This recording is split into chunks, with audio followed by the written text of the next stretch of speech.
বিজ্ঞানীরা ওনার প্রাত্যহিক জীবনের কার্যাবলী নিয়ে গবেষণা করেছেন এবং মুসলিম বিজ্ঞানীরা এই 7টি অভ্যাসকে শ্রেষ্ঠ অভ্যাস বলেছেন।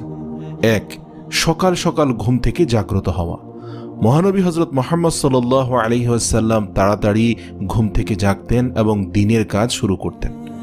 আজ বিজ্ঞান প্রমাণ করে যে সকাল সকাল ঘুম থেকে জাগ্রত হওয়া মানুষের মধ্যে প্রোডাক্টিভিটি বেশি থাকে এবং সেই সঙ্গে যারা দ্রুত ঘুম থেকে উঠে তাদের হতাশা কিংবা দুশ্চিন্তাগ্রস্ত হওয়ার সম্ভাবনাও কম থাকে। 2. স্বল্প আহার গ্রহণ।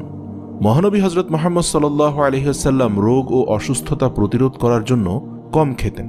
বহু বছর পরে বিজ্ঞান আজ প্রমাণ করে যে স্বল্প আহার গ্রহণ আমাদের মধ্যে অনেক রোগ প্রতিরোধ ক্ষমতা বৃদ্ধি করে। 3 নম্বর হচ্ছে ধীরে ধীরে খাদ্য গ্রহণ। খাওয়ার পরে মস্তিষ্কে সংকেত আসতে 30 মিনিট সময় লাগে, তাই অনেক সময় দেখা যায় ভরপেট খাওয়ার 30 মিনিট পর